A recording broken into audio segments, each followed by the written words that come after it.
두 주 전에 이제 집사 빌립에 대해서 공부를 하고 또 두 주 만에 오늘 여호수아에 대해서 좀 공부를 하려고 하는데요. 여호수아가 어떤 인물인가 아마 여러분이 성경 공부를 했기 때문에 뭐 설명하지 않아도 잘 안다라고 하는데, 여호수아를 한마디로 얘기한다면 가나안 정복을 주도한 인물이다 이렇게 말할 수 있죠.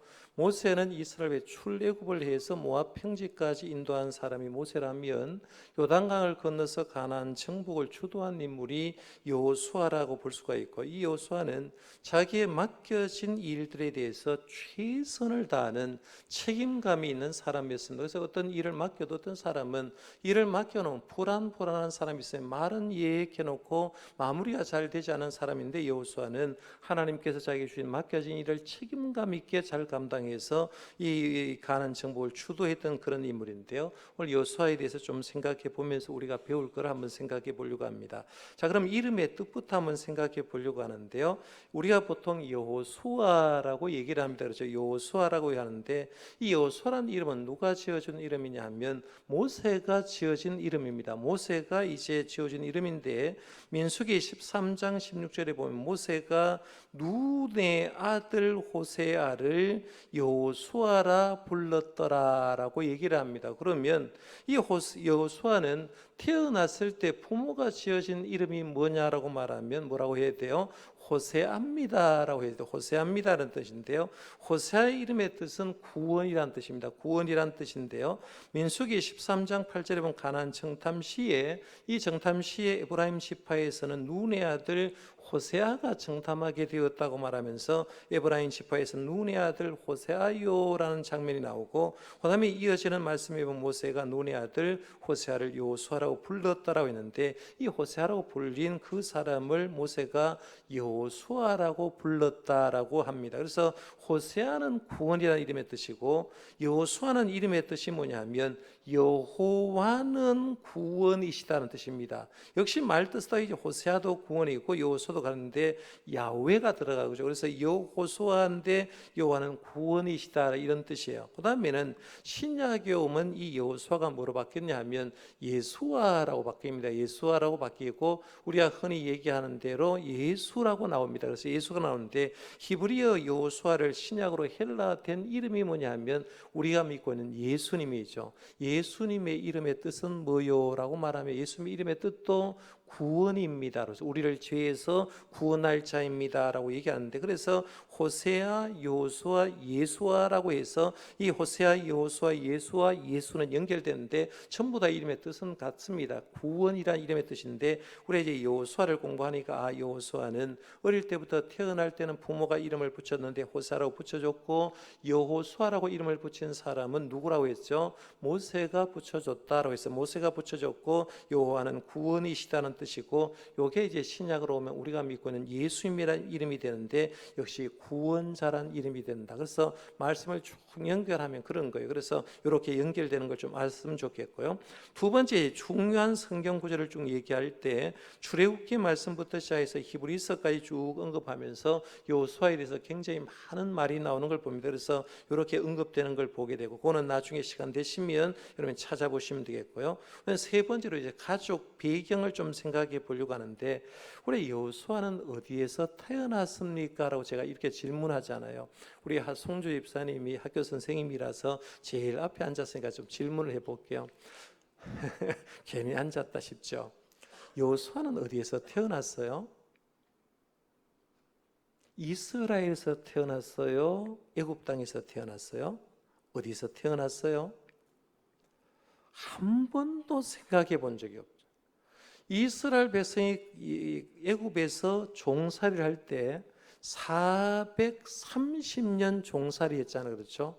430년 종살이 했으니까 이스라엘 백성이 출애굽할 때 대부분의 사람들은 어디에서 태어났을까요? 애굽에서 태어난 거죠. 그러면 여호수아는 과연 이 출애굽을 하기 위해서 밖에서 들어간 인물입니까? 아니면 애굽에서 나온 인물인가 생각해 볼 수 있잖아요. 그런데 성경 어디에도 여호수아가 어디에 태어났다는 얘기는 잘 하지 않습니다. 그런데 우리가 상식적으로 얘기할 때 애굽의 앞자리에서 한 노예로 태어난 사람이 여호수아였을 거다, 분명히 그렇게 얘기할 수 수가 있죠. 그래서 애굽에서 노예 사람으로 태어나서 그 자식으로 태어난 걸 보는데, 그러면 가족 배경할 때 출생은 애굽의 압제 속에서 히브리의 노예로 태어나는 걸 보게 되고요. 언제쯤 태어났을까 가만히 생각해 보면 학자들은 주전 1500년에 태어났다고 생각합니다. 주전 1500년. 1500년에 출생해서 우리가 성경 말씀 뒤에 나옵니다만 110년을 살거든요. 그래서 주전 1390년에 사망한 거로 된 게 요수아의 인생을 봅니다. 그래서 1500년에 태어나서 출애굽하게 되고, 출애굽할 때 그의 나이가 몇 살쯤 되느냐 하면 54세 정도가 됩니다. 그래서 출애굽 연도를 1446년경에 보는데요. 54세 때 출애굽하게 되고 아말렉과의 전쟁에서 앞장서서 전쟁의 군대 장관으로 지휘하고 모세의 수종자가 되고요. 55세 때 1445년에 가나안 정탐하는 일을 하게 되는 게 바로 요수아의 일이었다고 보게 됩니다. 그 정도만 생각하고요. 그다음에 밑에 보면 가족 배경에 출생은 애굽에서 태어났고 노예의 아들로 태어났다고 생각했어요. 그다음에는 에브라임 지파 속한 눈의 아들이라고 했어요. 눈의 아들. 그러니까 여호수아의 아버지의 이름은 뭐예요? 눈이죠. 그렇죠. 눈이 아니라 눈이란 이름입니다. 그런데 아버지는 눈인데 어머니는 이름이 뭐예요? 어머니의 이름은 성경에 나오질 않습니다. 그러니까 성경에 나오지 않는 이름을 자꾸 찾을 필요가 없어요. 아버지는 눈인데 어머니 이름이 등장하지 않은데, 중요한 건 아버지 어머니가 분명히 하나님을 잘 섬긴 거다. 모세가 태어났을 때 모세의 아버지 어머니가 굉장히 하나님 앞에 잘 살았고 모세를 살리려고 노력했던 것처럼, 아마 그의 아버지 눈도 어머니도 어머니 이름은 언급하지 않지만 분명히 하나님을 경외했을 거다 추정할 수가 있습니다. 왜냐하면 이름을 지을 때 이름을 뭐라고 지었다고 했어요? 이름을 여호수아라고 짓지 않았어요. 그렇죠? 뭐라고 지었어요? 호세아라고 지었어요. 호세아의 이름의 뜻은 구원이란 뜻이죠. 우리를 구원해 달라고, 히브리 민족을 구원해 달라고, 이해를 구원해 달라는 그런 이름의 뜻이 아니겠습니까? 그래서 구원이라는 이름의 뜻이니까 분명히 하나님 이해를 구원해 달라고, 우리 민족을 구원해 달라고 이름을 지었다면 그의 부모는 굉장히 믿음이 좋았을 가능성이 굉장히 많습니다. 그래서 이걸 통해서 눈도 믿음 생활을 잘했고 그의 어머니도 굉장히 믿음 생활을 잘했을 거라고 추정해 볼 수 있습니다. 그다음에 이제 네 번째로 한번 가보겠습니다. 이제 요사의 구체적인 사역에 대해서 쭉 얘기를 하는데요. 구약 성경은 여호수아에 관해서 어떻게 말하고 있는가라고 했어요. 첫 번째는 이 여호수아가 처음으로 등장할 때가 언제냐면, 성경 기록에 보면 출애굽기 17장에 등장합니다. 아말렉과의 전쟁에서 이스라엘 장군으로 처음 모습을 나타낸다라고 했는데요. 제가 이제 여호수아가 출생한 건 주전 1500년이라고 말씀드렸고요. 그다음에 이제 출애굽을 하고 출애굽 시에 그의 나이가, 출애굽하는 게 주전 1446년경을 출애굽 연도로 보는데, 그러면 계산해 보면 출애굽할 때 여호수아의 나이는 54세쯤 된다라고 했어요. 오늘 여기 앉아 있는 분 가운데 혹시 54세가 있어요? 54세 혹시 있으면? 없어요?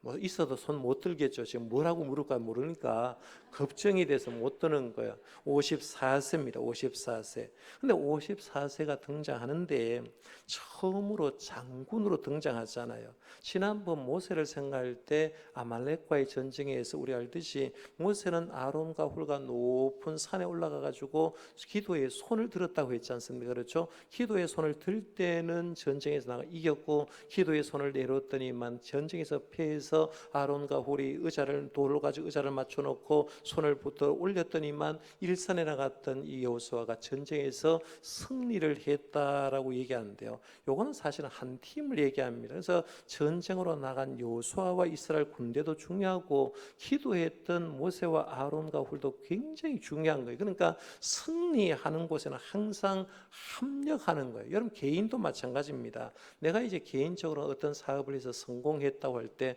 사업적으로만 노력하면 되는 게 아니라 영적인 면도 들어가야 돼요. 그래서 영적인 면과 내 육신적인 면이 함께 노력해야 돼요. 교회도 마찬가지입니다. 교회도 어느 교회가 부흥한다고 하면 목사 혼자 잘하는 게 아니에요. 항상 합력해서 하는 교회는 분명히 잘하게 되는데, 이런 합력을 잘하는 게 바로 여호수아가 그런 일을 했는데요. 그래서 아말렉과의 전쟁에서 이스라엘 장군으로 처음 모습을 나타낸 때가 바로 그때라고 했죠. 1446년이고 54세경이었다. 그 다음에 이제 두 번째로 가보면 이렇게 말합니다. 모세의 수종자로 부관이죠. 그래서 모세가 섬기는 부관으로 시내산에 올라가는 특권을 누렸고 회막에서 모세와 함께 섬기는 일을 하였다라고 하는데요. 여러분들 우리 생각해 봐요. 하나님이 이제 모세를 선택해서 네가 애굽에 들어가 가지고 이스라엘 백성을 출애굽해 내라고 했지 않습니까? 그리고 말 잘못합니다라고 하니까 아론을 붙여서 함께 가서 이제 출애굽의 역사를 이루었습니다. 이루고 나서 나는데 장정만 몇 명이라고 해서 너무 잘하는 말이에요. 장정만 몇 명이 나왔어요? 예? 장정만 몇 명? 출애굽할 때 몇 명 나왔어요? 얘기를 안 하네. 장정만 몇 명이요? 60만 명 아닙니까? 와, 지금 우리 잠이 옵니까? 장정만 60만 출애굽했잖아요. 그렇죠? 그럼 남녀노소 하면 200만, 300만이 넘는다고 얘기를 합니다. 제가 왜 이러려고 하느냐면 장정만 60만 명이 나왔다면 모세가 자기 부관 구할 때에 후보군이 몇 명 정도가 있을까요? 60만 명이 있는 거예요. 60만 명 가운데 한 명을 수종자로 발탁을 시키는 거예요. 한 명을 발탁을 시킬 때 그냥 발탁이겠습니까? 여러분 교회에서도요, 직분자 한 사람 뽑을 때 기도 많이 하지 않습니까? 하나님 우리의 꼭 필요한 일꾼을 뽑혀주고 기도하고 기도하는 마음으로 투표해가지고 그렇게 하나님 사람 뽑듯이 모세도 자기를 섬기고 자기를 위해서 일할 사람 뽑을 때 굉장히 기도하는 가운데 선정했을 거라는 거예요. 기도 중에 선정한 인물이 누구예요? 여호수아를 수종자로 선택했다는 겁니다. 그래서 여호수아를 수종자로 선택해가지고 이를 통해서 일을 하게 되는데요. 이걸 통해서 우리가 알 수 있는 게 이런 거예요. 우리 모세 같은 정도만 되면 혼자 일할 수 있잖아요. 그렇죠?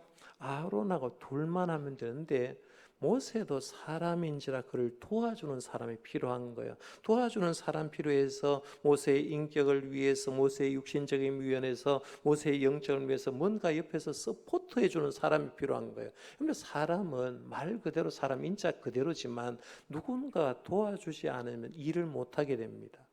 제가 지난주에 이제 스리랑카에 갔다고 해봐요. 그러면 스리랑카 제가 한 주일 비워도 우리 교회 안에는 부교육자들이 평소보다 훨씬 더 바쁘게 움직여야 됩니다. 새벽 기도도 인도해야 되고 수요 예배도 인도해야 되는데 우리가 누군가가 도와줘야 되는 거예요. 그래서 교회도 마찬가지고 어떤 한 인물이 제대로 되려면 옆에서 서포트하는 사람 필요하고요. 진짜 훌륭한 목회자들은, 진짜 훌륭한 장로님들이 서포트를 많이 해줘야 되는데 모세의 수종자로 부름받은 여호수아가 그런 역할을 잘 감당한 거예요. 그러니까 얼마나 훌륭한가를 볼 수 있는데, 그래서 이걸 통해서 알 수 있는 게 신앙생활은 독불 장군이 없구나. 가정으로 얘기 이런 거예요.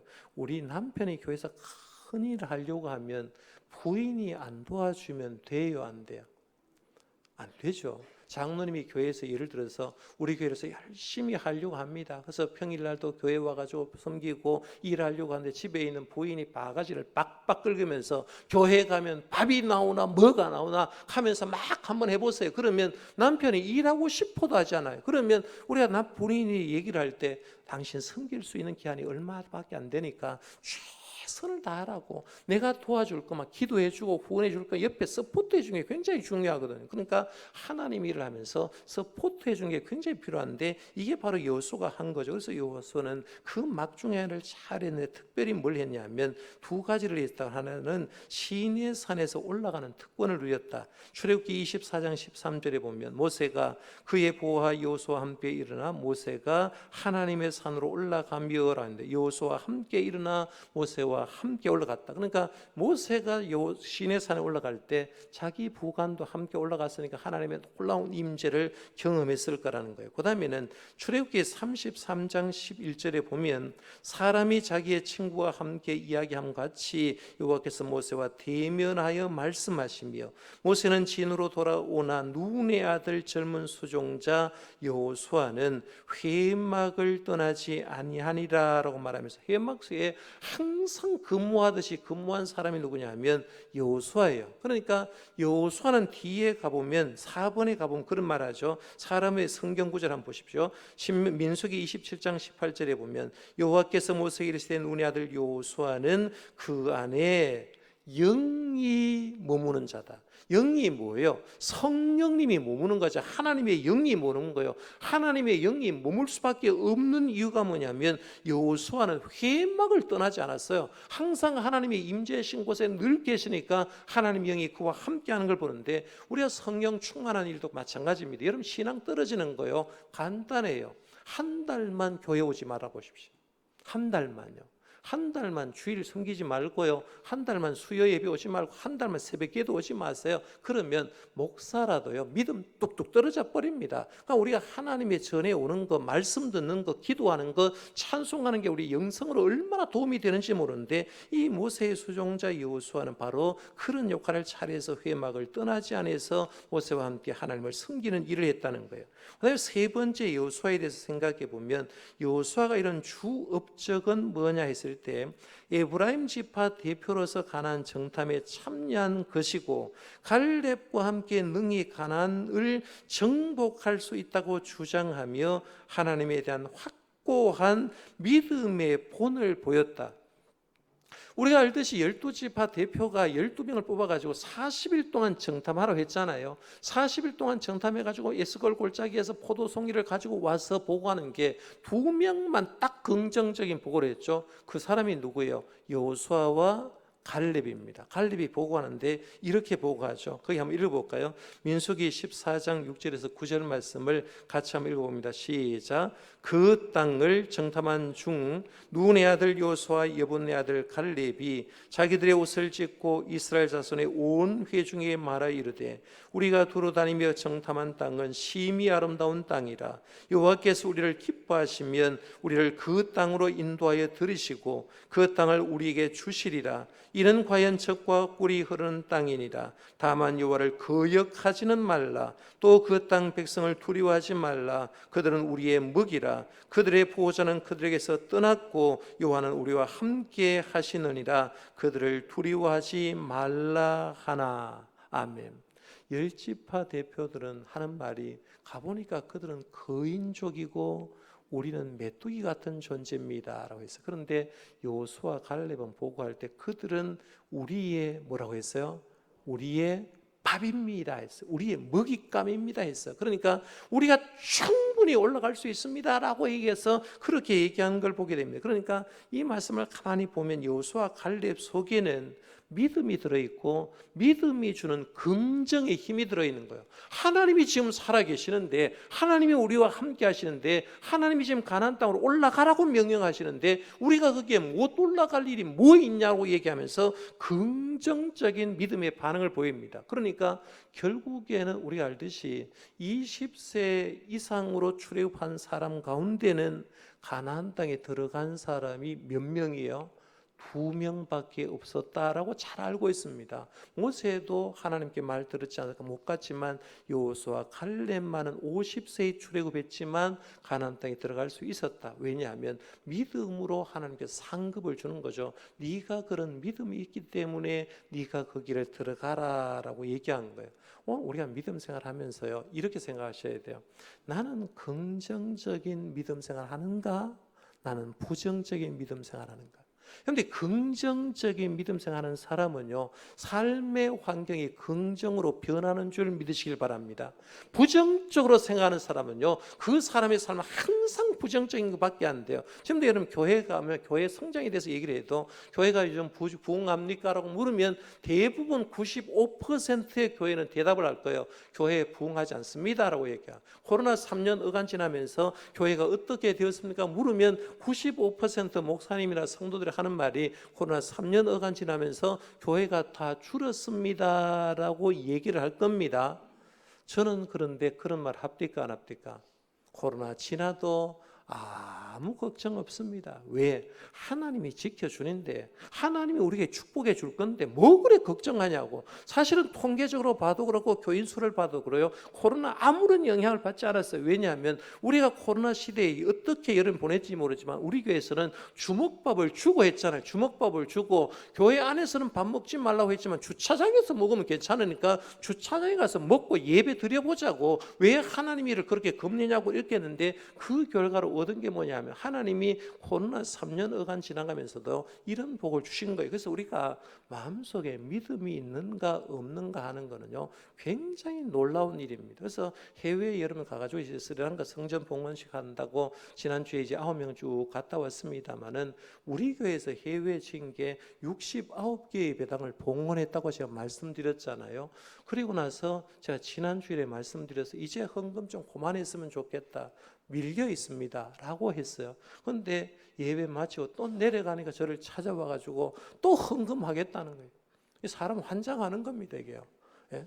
대기가 4개예요. 8개 헌금 보내고 지금 순서를 기다리는 게 4개예요.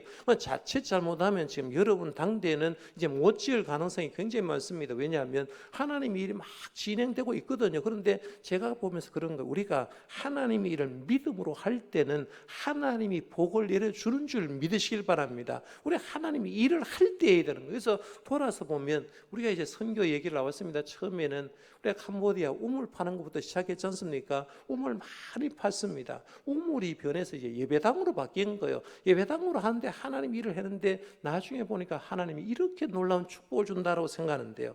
우리가 하나님의 일을 할 때 믿음을 가지고 일하는 게 그만큼 중요한데, 여호수아가 바로 그런 믿음의 소유자죠. 똑같이 보고 우리는 가나안 땅에 들어갈 수 있다. 그들은 우리의 밥이라고 얘기할 수 있다는 거예요. 자, 그러면 4번으로 한번 가보겠습니다. 여호수아는 모세의 계승자였다라고 했어요. 민수기 27장 18절에 보면 여호와께서 모세에게 이르시되 눈의 아들 여호수아는 그 안에 영이 머무는 자니. 굉장히 무서운 말입니다. 여기요.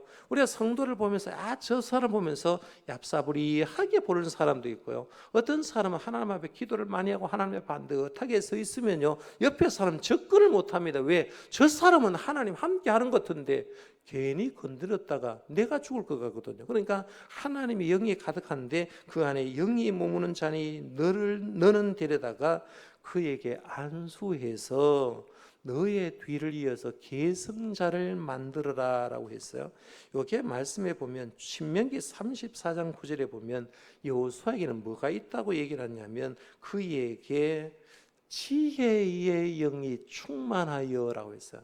우리가 성령님이 임하시면 성령 안에서 뭔가 생각하게 되거든요. 성령 안에서 느끼게 되는 거예요. 우리가 굉장히 사람은요 영적으로 민감할 수가 있어요. 저도 가끔씩 그런 느낌을 받을 때가 굉장히 많아요. 제가 금방 얘기했는데 돌아서면 하나님이 응답해 줄 때도 많고요. 굉장히 어떤 사람이 생각나서 딱 생각나는데 어떤 문제를 보면 그 집에 문제가 있을 때도 있어요. 그래서 어떤 예민할 때가 많은데 여호수아가 바로 그런 삶을 살았다는 거죠. 그래서 했는데 언제 모세의 후계자가 임하느냐 하면 94세 때입니다. 94세 때요. 주전 1406년에 모세의 후계자로 임명이 됩니다. 모세의 수종자가 된 것은 몇 살이라고 했죠? 아까 말씀을 드렸는데요. 50 몇 살짜리 손들어 보라니까 안 들었잖아요. 그거 비교해 보려고 하는 거예요. 54살이요. 54살. 54살 때 모세의 수종자가 되어가지고 앞장서서 전쟁에 지휘를 했다고 했잖아요. 그런데 지금 모세가 40년 동안 광야 생활을 다하고 자기가 이제 죽기 전에 후계자를 선정하게 됩니다. 그러니까 몇 년 세월 흘렀을까요? 몇 년 세월 흘렀어요? 40년 세월 흘렀으니까 54세 때 수종자가 돼가지고 모세의 후계자가 된 건 40년 후니까 몇 살쯤 됐죠? 야, 이제 계산 잘하네. 정수 계산 잘하네. 몇 살요? 94살. 자, 이걸 통해서 느끼는 게 이런 거예요. 40년 세월을 여호수아는 변하지 않고 있다는 거예요. 40년 세월. 이게 쉬운 것 같지요? 절대로 안 쉽습니다. 무슨 말이냐면 우리가 하나님의 일을 하는데요, 한순간 잘하기는 좋아요. 한순간. 교회 어떤 목회자가 부임해서 한 5년 동안, 허니문 기간 3년 동안 잘하는 거. 그런데 30년, 40년을 한결같이 잘하는 거 쉽지 않아요. 어떤 직장 생활할 때 저 사람은 우리 교회, 우리 직장에 와가지고 40년을 근속하면서 열심히 했는데 40년 동안 내가 바뀌는 걸 못 봤다라고 얘기하는 사람 쉽지 않아요.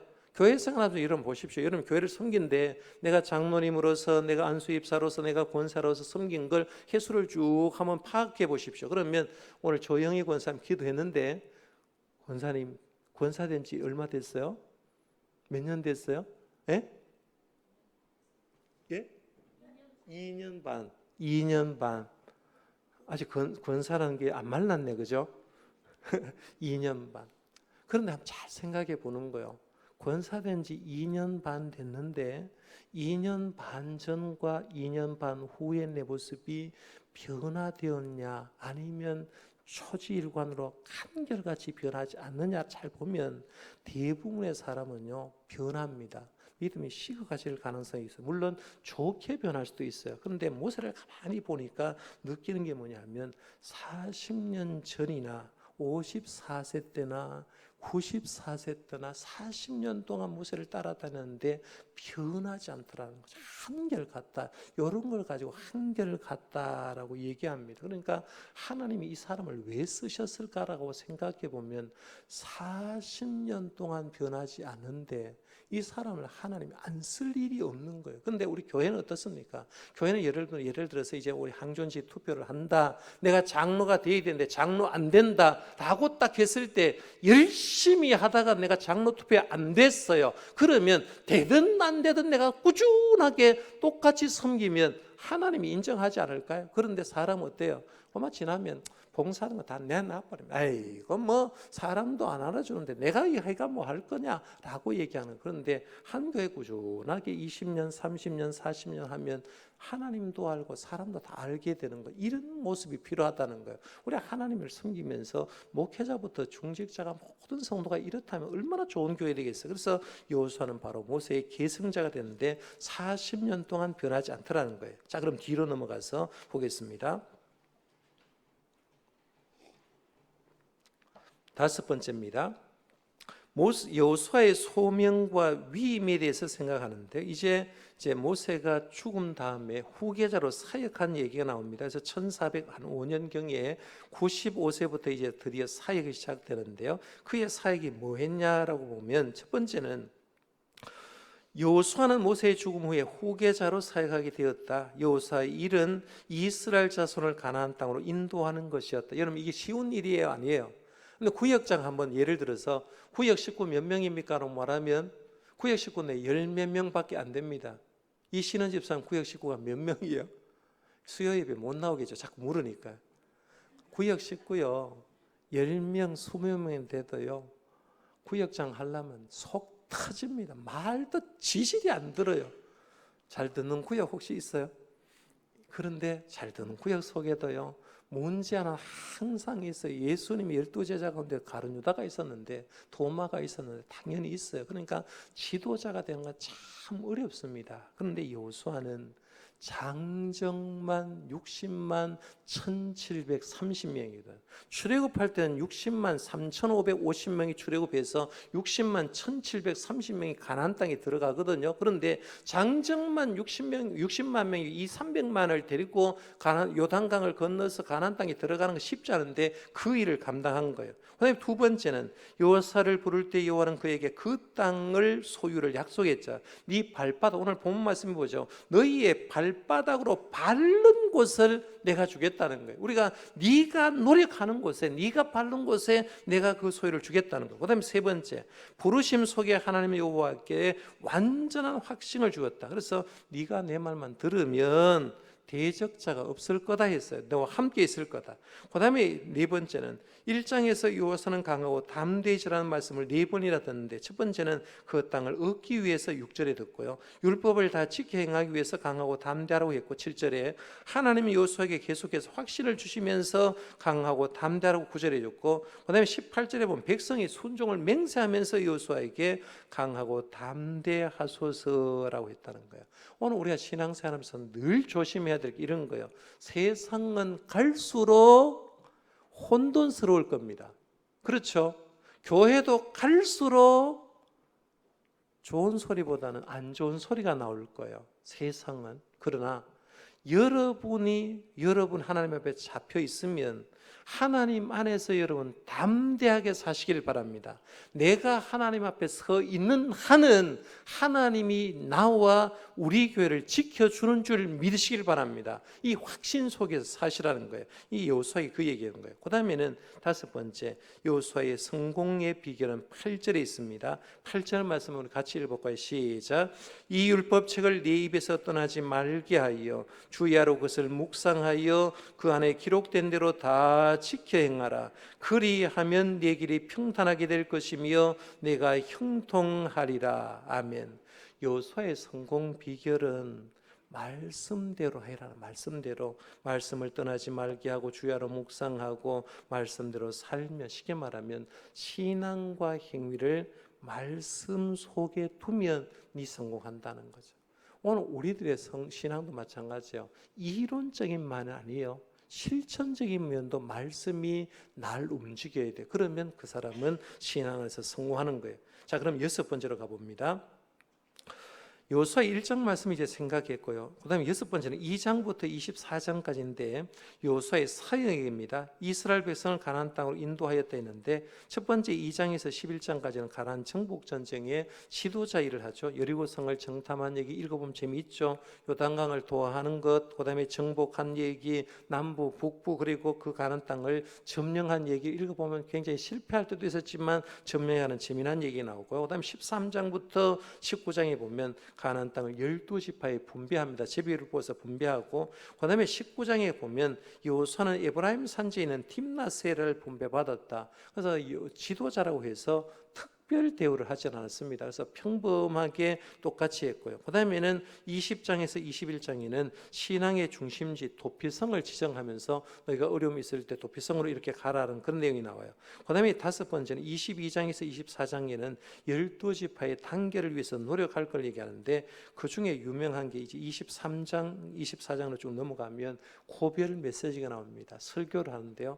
설교도 똑같은 설교도 제가 설교하는데 지금 오늘 하는 말이 마지막 설교라고 생각하는 거하고요, 아직도 한 10년 설교를 더 들어야 돼 생각하는 건 생각이 다르잖아요. 그러니까 고별 설교를 할 때는 굉장히 간절한 마음으로 하는데요, 23장 6절에 보면 하나님의 말씀 안에 거해라 이 말이에요. 23장 7절에 보면 이방 나라들과 구별해라고 했어요. 이방신을 부르지도 말고 맹세하지도 말고 절하지도 말라고 했어요. 23장 8절에서 11절에 보면 하나님을 가까이 하라라고 했어요. 하나님을 가까이 하라. 하나님을 가까이 하면 한 사람이 1000명을 쫓을 거다. 네가 하나님만 가까이 하면 네가 대적 1000명을 쫓을 수 있는 이유가 뭐예요? 내는 누구와 함께하는 거예요? 하나님 함께하는 거죠. 그러니까 대적이 날 보는 게 아니라 나와 함께 있는 하나님을 보니까 쫓겨나가는 거죠. 그런 일이 벌어지죠. 그래서 하나님을 가까이 하라. 그 다음에 마지막 한 게 하나님을 배반하지 않도록 힘써 지켜라. 하나님을 배반하지 말라고 했어요. 고별 속에서 여러분이 잘 아는 문구 하나가 있어요. 한번 맞춰보십시오. 가장 유명한 말은 24장 15절인데요. 너희가 섬길 자를 오늘 택하라. 오직 나와 네 집은 여호와를 섬기겠노라 했어요. 나는, 우리 집은 오직 여호와를 섬기겠노라고 말하면서 너희들도 진짜 하나님을 제대로 선택했으면 좋겠다라고 얘기하는 그 부분입니다. 그 다음에 7번째 갈게요. 여호수아는 110세에 죽었다고 했어요. 주전 1390년에 죽습니다. 태어난 건 언제 태어났다고 했죠? 110년을 살았으니까 더하기 하면 1500년이라고 했습니다. 그렇죠? 기업으로 받은 땅인 딥나세라에서 장사되었다. 그래서 성경 9절의 24장에 보면 이 일 후에 여호와의 종 눈의 아들 여호수아가 110세의 죽음에 그들이 그를 그의 기업의 경내 딥나세라에 장사하였으니, 딥나세라는 에브라임 산지 가스산 북쪽이었더라. 그래서 자기 지파의 땅에 묻힌 거예요. 전도서를 요즘 주일날 예배 때 강의를 하고 있는데, 전도서의 핵심 중에 하나가 뭐냐면 너희들 다, 그다음 말이 뭐예요? 죽어라는 말이라고 했어요. 너희들 다 죽어. 이 세상에 타는 사람 다 죽습니다. 그게 전도서의 핵심이에요. 다 죽는데 그러면서도 진짜 의미 있는 삶을 살려면 어떻게 살아야 하는가 알려준 게 전도서인데요.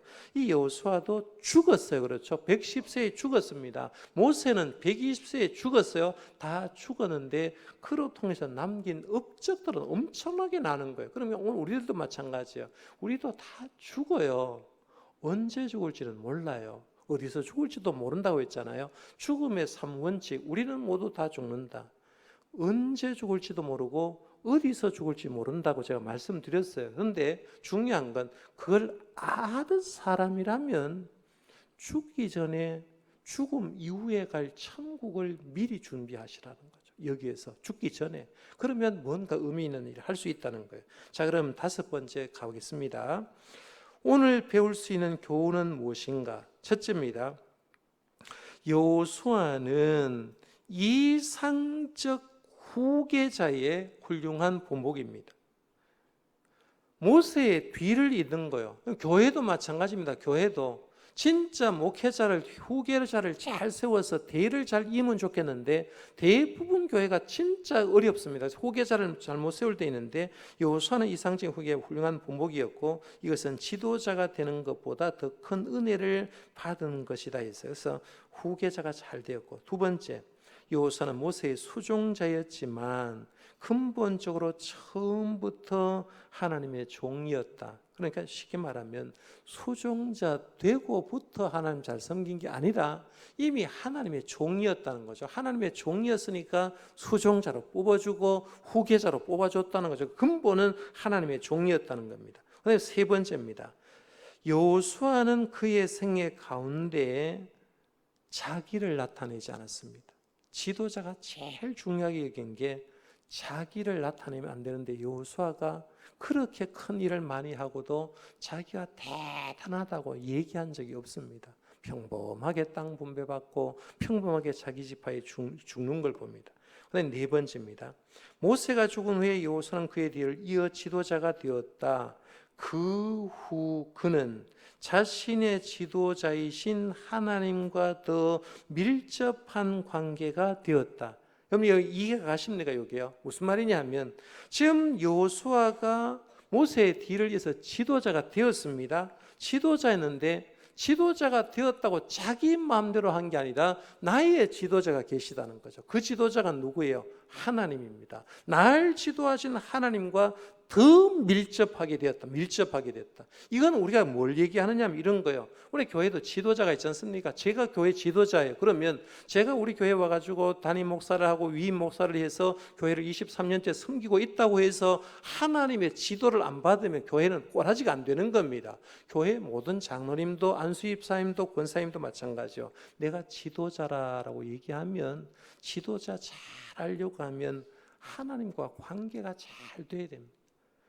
하나님과 관계가 안 되면서 지도자 절대로 잘하지 못합니다. 그래서 지도가 되면 어려워요. 왜 어렵냐 하면 하나님과 관계를 꾸준하게 쌓아야 되거든요. 힘들어도, 날씨가 37도 올라가도 새벽기도 나와야 되고, 예배 참석해야 되고, 주일 참석해야 되고, 믿음으로 살아야 되거든요. 그러니까 이런 관계를 잘 밀접하게 해야 된다. 그다음에 5번째입니다. 여호수아는 하나님의 말씀에 무조건 순종했습니다. 무조건 순종했어요. 우리의 지도자들과 딸은 우리에게 좋은 본보기가 되고 있다. 하나님이 그러시면, 주님의 말씀이 그러시면 우리는 순종하는 거예요. 그 다음에 6번째 마지막입니다. 여호수아는 외교적이며 영적인 사람이었다. 그래서 여호수아가 이제 가나안 정복하는 걸 보면 굉장히 외교술에 뛰어난 걸 보게 되고 영적인 사람이었습니다.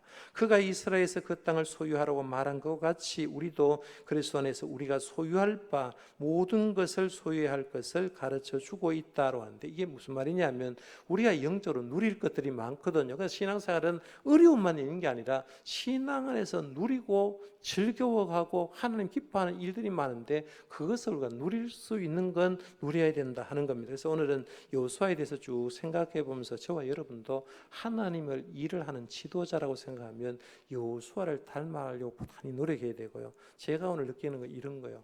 한결같다라는 표현입니다. 한결같다. 태어날 때부터 시작해서 죽을 때 110세까지 하나님 한결같으니까 주님 앞에 귀하게 쓰임 받았다고 하는데요. 저와 여러분도 교회를 섬겨가면서 올해도 잘 섬기고요. 주님 오실 때까지 저도 그렇고 여러분도 그렇고 한결같은 모습으로 섬겨가는 저와 여러분들 되시기를 바랍니다.